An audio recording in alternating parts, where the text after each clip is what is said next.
아멘. 자, 창세기 속의 기도, 야곱의 기도 이어서 함께 나누는데요. 자, 우리가 지난번에 말씀에 야곱이 이제 야반 도주하고 부엘세바에서 저 하란까지 죽기 살기로 도망을 갑니다. 뒤에서 에스가 칼을 들고 쫓아오기 때문에 그래서 죽기 살기로 도망가는 가운데 부엘세바에서 하란까지는 한 900km가 돼요. 그러니까 서울, 부산, 왕복거리가 되는 아주 먼 여정입니다. 가다가 요즘이야 차나 교통수단이 있어서 그리 하루면 왔다 갔다 하지만 옛날에는 뛰어서 가는 길입니다. 가다가 들짐승 만날 수도 있고 또 밤에는 추위와 낮에는 더위와 이게 보통 여정이 아니죠. 그래서 죽기 살기로 한 100km를 뛰어갔습니다. 100km를 뛰어갔다 그러면 한 10시간 이상은 달렸다고 봐야 돼요. 10시간 정도 죽기 살기로 뛰어갔습니다. 그래서 날이 어둑어둑지고 또 피곤하기도 하고 넉다운이 돼서 이제 루스드라고 하는 곳에 잠을 잤습니다. 그래서 이제 사실은 기도하려고 잠잔 게 아니라 그냥 피곤해서 잠잔 거예요. 그러니까 지금 절박한 상황인데 그 정도면 기도해야 되지 않을까요? 정말 한 번도 가보지 못한 길을 가고 있습니다. 그 부엘세바에서 하란까지 가는 길은 그 험난한 여정이고 또 아람 제국의 수도인 하란이라는 곳은 그게 무시무시한 곳이거든요. 그게 세속적인 도시고 약육 강식이 지배하는 우리가 이사를 가더라도 이게 참 여러모로 많이 우리가 걱정하고 신경이 쓰이는데 뒤에서도 또 에스가 죽이겠다고 칼 들고 쫓아오는데 그 정도면 따라서 합시다. 기도해야 됩니다.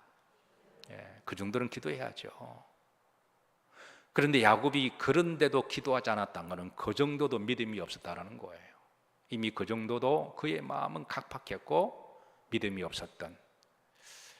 그래서 그가 기도하다가 피곤해 잠잔 게 아니라 피곤해서 잠잔 거예요. 불안만 하고 두렵기만 하고. 여러분 불안한 시간, 두려운 시간 있으면 따라서 하십니다. 기도하십시다. 불안하고 염려하고 두려워하지 말고 그 시간에 집에서 꼬박 세우는 것보다도 차라리 교회 오셔서 한 시간이라도 기도하시고 털어버리시기를 주의 이름으로 축복합니다. 자, 그런데 하나님이 야곱에게 찾아오셨습니다. 야곱의 꿈속에 나타난 이 사건은 야곱이 하나님을 찾은 것이 아니라 하나님이 야곱을 찾아오셨어요. 이게 하나님의 사랑입니다. 예수님이 우리에게 찾아온 것처럼 우리가 잘나서 택함 받은 게 아닙니다. 믿음 생활하시되 우리가 절대 교만하면 안 돼요. 우리 하나님 은혜 없이는 살아갈 수가 없어요. 하나님이 꿈속에 나타나셨습니다. 자, 그래서 놀라운 사닥다리 광경을 봐요. 신비한 한 번도 보지 못했던 놀라운 광경을 봐요. 우리가 이 부분까지 지난번에 말씀을 봤습니다. 이 놀라운 광경. 자, 여러분들에게 묻습니다. 자, 여러분 놀라운 광경을 보는 것이 놀라운 신비인가요? 아니면 하나님의 말씀이 들리는 게 더 놀라운 축복인가요? 어떠세요, 여러분? 오늘 야곱이 꿈속에서 놀라운 광경을 봤어요. 하늘 끝까지 사닥다리가 쫙 올라가 있고 위에는 그냥 번쩍번쩍번쩍 그냥 빛이 광채가 비치고 그 위에는 사람인지 천사인지 오르락 내리락 하고 정말 엄청난 광경이죠.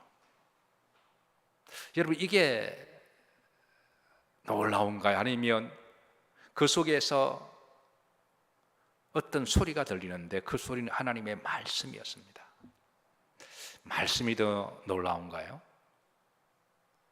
여러분 하나님의 말씀인 줄로 믿으시기를 주의 이름으로 축복합니다. 가끔 어떤 분들이 어디 가면 고치더라, 어디 가면 이상한 능력 나타나 그렇게 막 돌아다니다가 나중에는 그냥 엄한 데로 빠진 사람이 한둘이 아니에요. 왜냐하면 그런 사람들 중에 속이는 사람들이 들어있거든요. 이단에 빠진 사람들이 대부분 그런 사람들입니다. 하나님 우리에게 여러분 말씀을 주셨습니다. 여러분 매주마다 강단에서 나오는 말씀을 그 어떤 환상이나 광경보다 그 어떤 퍼포먼스보다 더 귀하게 여기시기를 주의 이름으로 축복합니다. 오늘 보십시다. 오늘 13절 이하로 보시면, 자, 여기에 하나님께서 직접 말씀하세요. 하나님이 직접 야곱에게 하신 말씀이니까 나에게 주시는 말씀으로 믿음으로 받으시고, 두려우면서도 기쁘시게 여러분 큰 목소리로 우리가 믿음으로 한번 고백하도록 하시죠. 하나님이 직접 하신 말씀입니다. 자, 우리 13절부터 15절까지, 자, 누가 크게 하나, 옆사람보다는 크게 합시다. 자, 나에게 주시는 말씀입니다. 합독합니다. 또 본적 여호와께서 그 위에 서서 이르시되 나는 여호와니 너희의 조부 아브라함의 하나님이요 이삭의 하나님이라. 내가 누워있는 땅을 내가 너와 내 자손에게 주리니 내 자손이 땅의 뒷걸같이 되어 내가 서쪽과 동쪽과 북쪽과 남쪽으로 퍼져 갈치며 땅의 모든 족속이 너와 내 자손으로 말미암아 복을 받으리라. 내가 너와 함께 있어 내가 어디로 가든지 너를 지키며 너를 이끌어 이 땅으로 돌아오게 할지라. 내가 내게 허락한 것을 다 이루기까지 너를 떠나지 아니하리라 하신지라. 하나님의 말씀입니다. 어떤 광경보다, 어떤 신비한 어떤 쇼보다도 하나님의 말씀이 더 놀라운 축복이라는 거예요. 여러분, 하나님의 말씀을 굳세게 붙드시기를 주의 이름으로 축복합니다. 하나님이 하신 말씀을 가만히 보면 이 5가지 언약을 담고 있어요. 첫 번째 하나님의 말씀은 이제 13절에 보면, 자, 나는 뭐니? 여호와다. 하나님을 자신을 계시하시는 사건입니다. 나는 여호와다. 나는 여호와다. 13절 중반절에 있죠. 나는 누구다? 여호와다. 이게 이제 여호와라는 말은 야훼라는 말이거든요. 아니는 I am 이라는 말이고, 야훼라는 말이 하나님의 이름입니다. 우리나라 말로 번역해서 여호와라고 그랬는데요, 원문에는 야훼라고 되어 있습니다. 자, 여러분 어디서 많이 들어본 말씀이죠. 자, 출애굽기 3장에 누가 하나님께 묻습니다. 하나님 누구십니까? 그럴 때 하나님이 그에게 대답합니다. 나는 스스로 있는 자다.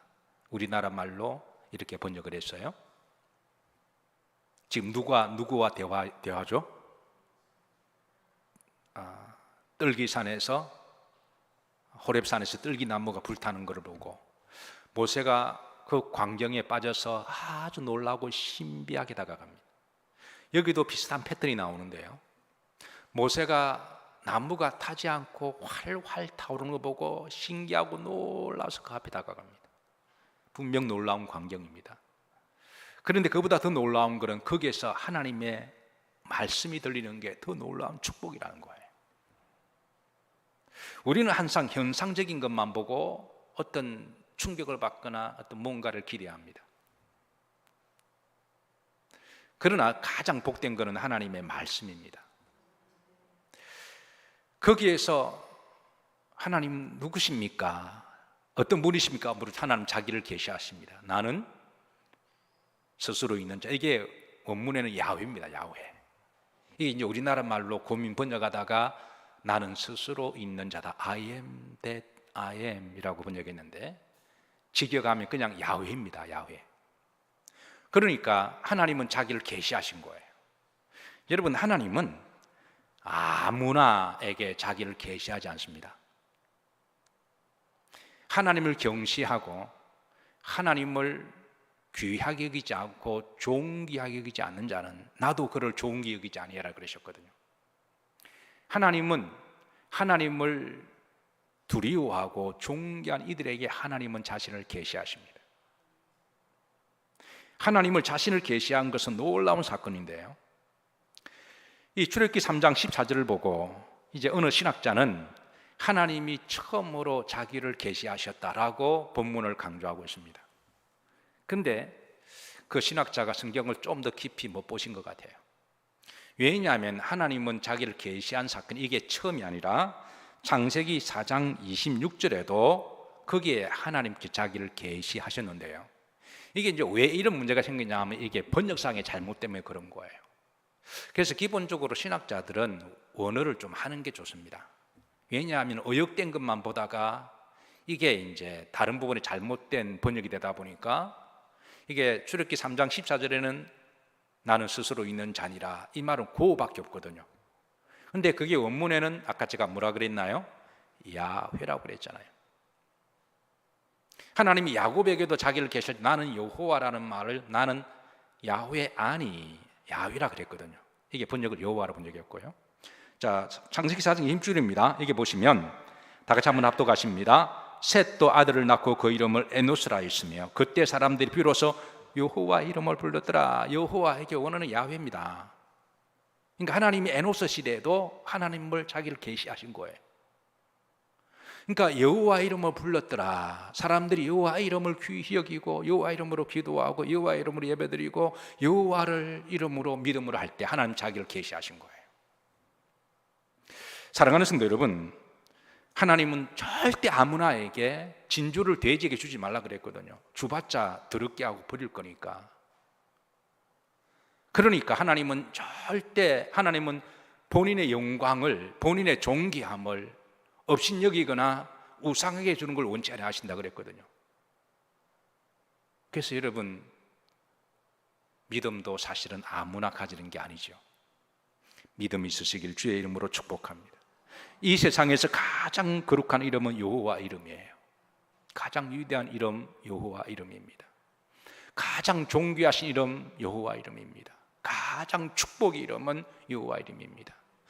구원받을 만한 이름은 여호와 이름입니다. 그래서 요엘서 2장 32절에 보시면, 자 한번 보십시다. 따라서 누구든지 여호와 이름을 부르는 자는 무엇을 받을 것이다?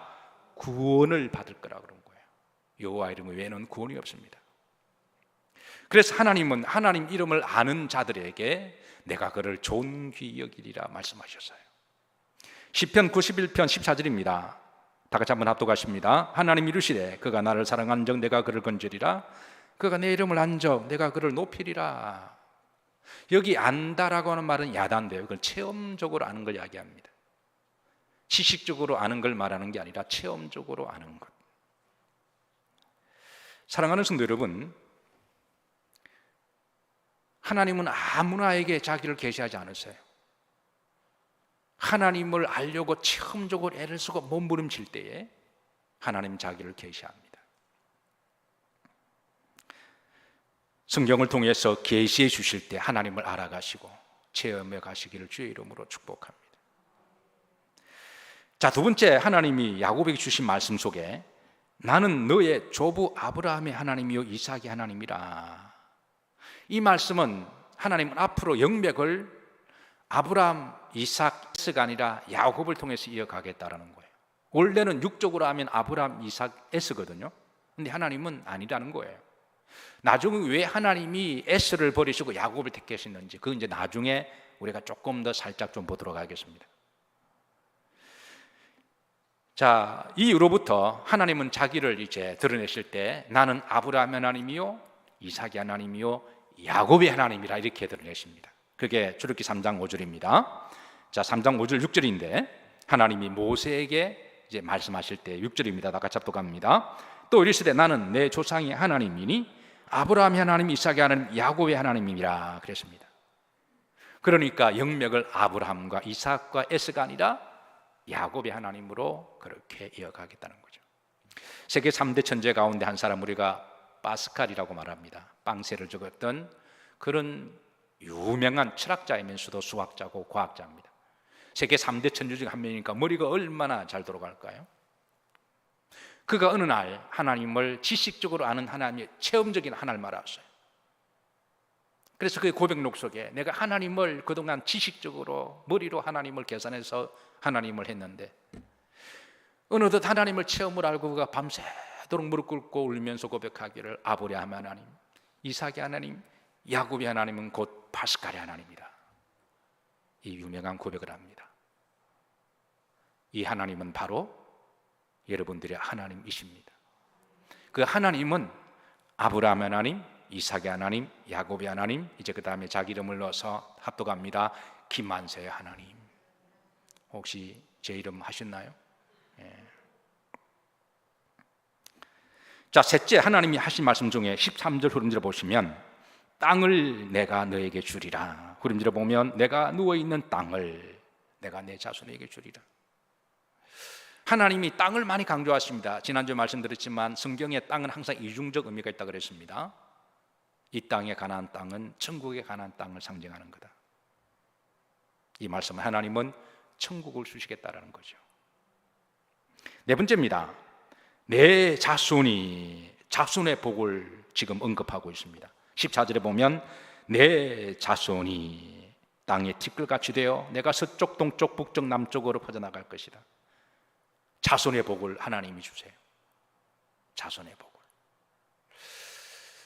저는 여러분들에게 자손의 복이 있으시길 주의 이름으로 축복합니다. 자, 여러분들에게 묻습니다. 여러분, 내가 더 잘 되는 게 좋나요? 여러분, 자손이 더 잘 되는 게 좋나요? 예, 각자 알아서 대답하세요. 제가 미국에 목회할 때 이제 본문을 가지고 이 본문에 관한 말씀이 많이 나와요. 하나님이 자손에게 복을 주신다라는 말씀이 성경에 많이 강조되거든요.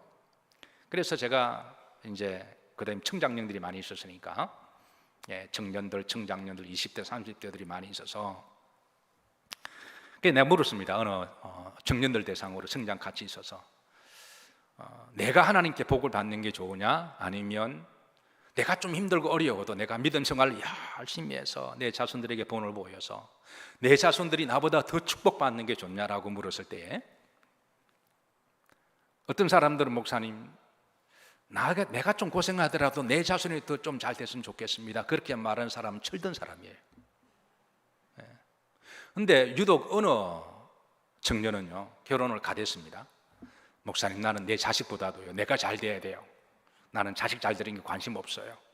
내가 축복을 많이 받았으면 좋겠습니다. 그런데 참 우리가 때로는 농담 한마디라도, 지나가는 말 한마디라도 한 번 더 생각하고 말해야 될 부분들이 있는데요, 실제로 그 청장년은 축복을 많이 받습니다. 놀랍도록 축복을 받아요. 그런데 이상하게 자녀들이 안 돼요. 지난번에 가서 만났습니다.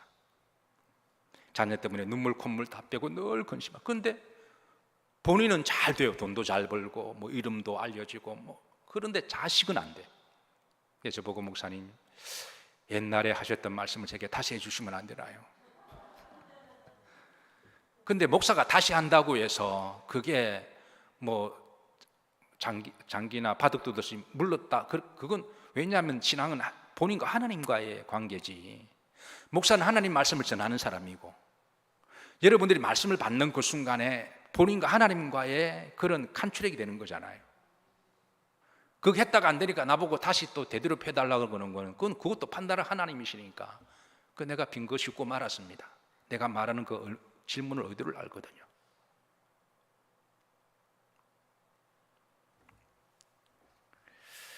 여러분, 자손의 복이 있으시기를 주의 이름으로 축복합니다. 하나님 야곱에게 내가 자손에게 복을 주리라. 아마 야곱이 그 말씀을 받았을 때, 하나님, 나는 원래 성질이 못됐고 더러워서 나는 하나님께 받을 복이 내 그릇을 내가 압니다. 그러나 내가 죽도록 고생하더라도 내가 믿음의 기도를 깔고 신앙의 본을 보여서 내 자손들 중에 인물이 나오게 하소서, 그렇게 기도하지 않았을까요? 나중에 야곱의 자손 중에 요셉과 같은 자식이 나와요. 어떻게 야곱에게 그런 자식이 나올까? 어떻게 그런 자식이 나올까? 저는 여러분에게 그런 자식이 나오기를 축복합니다. 이리 봐도 저리 봐도 이게 내 새끼는 아닌 것 같은데. 넷째, 복의 통로, 복의 근원이 되리라. 14절 문제를 보시면 복을 받으리라. 너로 말미암아 복을 받으리라. 너로 말미암아 복. 이 사실 아브라함이 주신 말씀이거든요. 그러니까 하나님 아브라함 주시던 말씀을 야곱에게 그대로 지금 전수를 하고 있는 거예요. 여러분, 어디를 가더라도 복의 통로가 되시기를, 전도의 통로가 되시기를, 사랑의 통로가 되시기를 주의 이름으로 축복합니다. 다섯째, 내가 너와 함께하리라. 15절에 보면 세 가지 동사가 강조됩니다. 원래는 세 문장으로 되어 있습니다. 문장 하나에 동사 하나가 있으니까 보십시다. 내가 너와 함께 있으리라. 이게 첫 번째 동사입니다. 두 번째는 내가 너를 지키리라. 세 번째 동사는 후렴절에 내가 너를 떠나지 아니하리라. 이 세 가지 동사가 강조되고 있습니다. 사랑하는 성도 여러분, 하나님이 나와 함께 하신다고 하는 것 복인 줄로 믿으시길 바랍니다. 사실 우리가 이 험난한 인생을 살아가다 보면 어떤 일이 생길지 몰라요.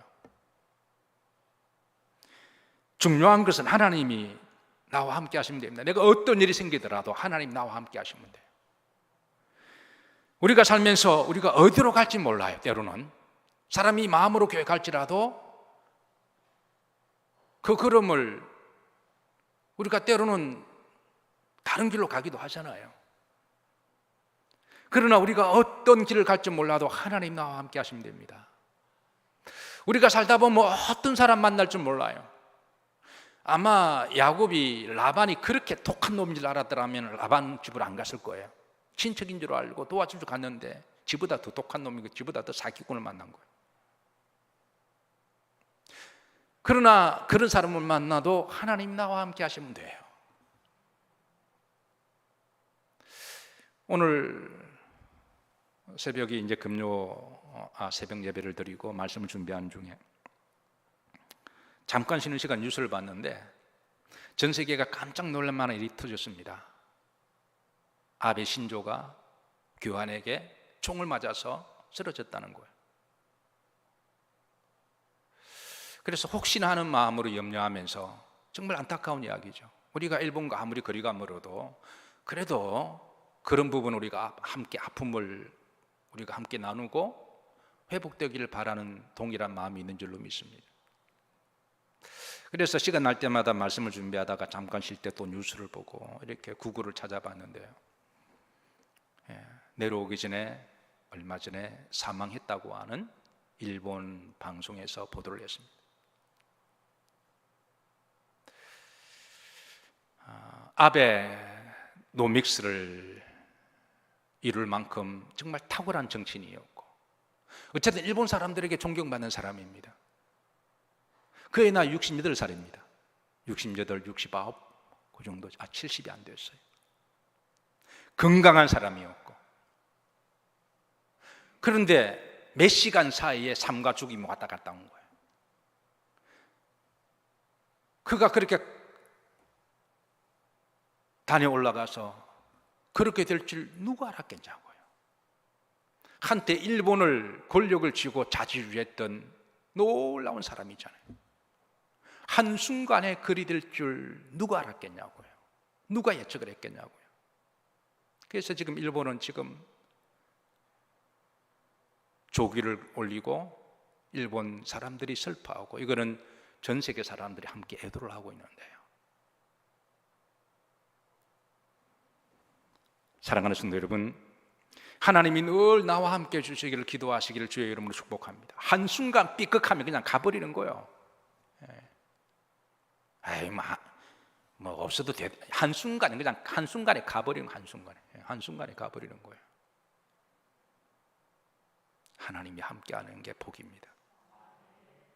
하나님이 함께 하시도록 우리는 기도해야 됩니다. 기도 안 해도 괜찮던데요. 한순간에 어느 순간에 그냥 가버립니다. 하나님이 늘 함께 해주시기, 하나님이 우리 자녀들과 함께 해주시기를. 하나님이 야곱에게 너가 가는 길이 멀고 험하고 정말 어떤 사람 정말 너보다 더 독한 놈을 하나님이 그때까지 라반을 말씀 안 해주세요. 지보다 더 독한 놈 라반을 만나러 갈 걸 하나님께서 너도 너와 똑같은 놈 한번 만나서 너도 한번 당해봐라. 그래야 바뀌니까, 그래야 그 고집이 꺾이니까. 근데 분명한 거는 내가 너와 함께한다. 그러니까 내가 너와 함께하니까 너도 나 이름을 부르고 나를 붙들라고 하는 것이죠. 한 가지 흥미로운 것은 왜 하나님이 장자 에서를 택하지 아니하시고 야곱을 택하셨는지 그 이유를 오늘 이 루스드라 사건 전에 하나님이 살짝 좀 다뤄주세요. 아마 야곱이 그러지 않았을까요? 하나님, 내가 아무리 봐도 내가 참 성질도 더럽고 내가 여러모로 이렇게 못난 사람인데 왜 나를 택하셨나요? 예.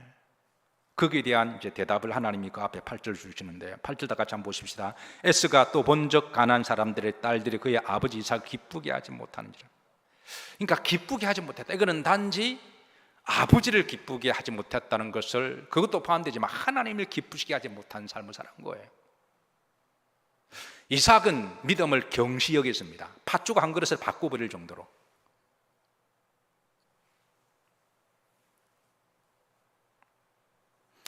그 다음 9절에 보면 이 에스가 이스마엘이 가서 그 본처들 외에, 그 본처들이 단수입니까? 복수인가요? 복수예요.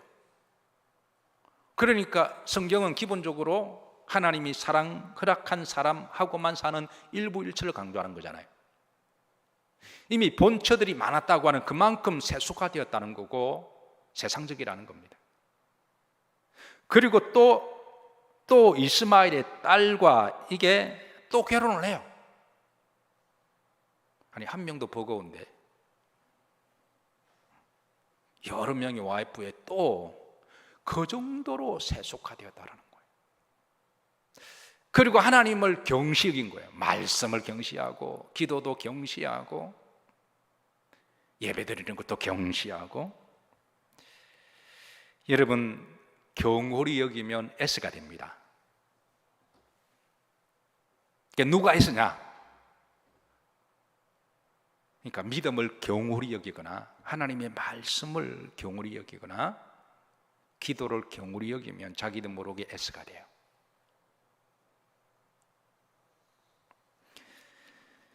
하나님께서 왜 야곱을 택하시느냐? 야곱은 여러 가지로 뭐가 많지만 그래도 하나님을 붙들고자 하는 그런 마음이 있었거든요. 하나님, 이 축복을 나에게 주소서.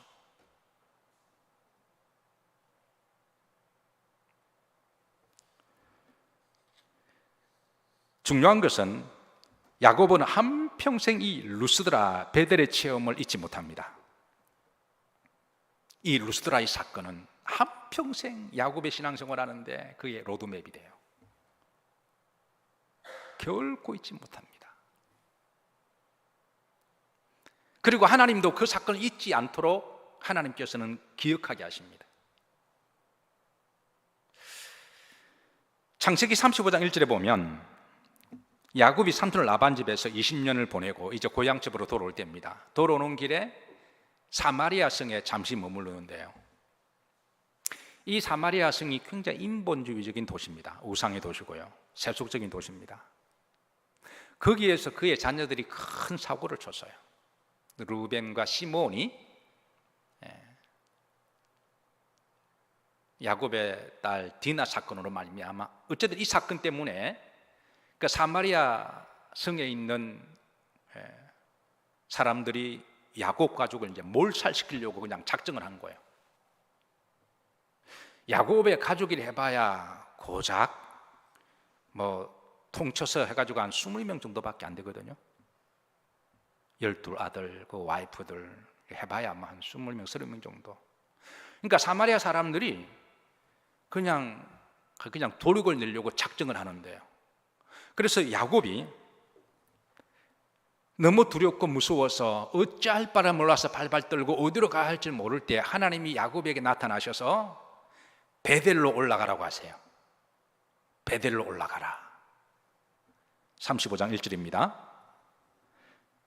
다 같이 합독합니다. 하나님이 야곱에게 이르시되 일어나 어디로 올라가라? 베델로 올라가라. 이 장소의 문제가 아니죠. 야곱이 체험했던 곳, 하나님을 만났던 곳, 하나님이 음성을 받았던 곳, 하나님 앞에 약속했던 곳, 하나님 앞에 서원했던 곳. 이제 우리가 다음 주 말씀에 야곱의 서원 기도를 볼 거예요.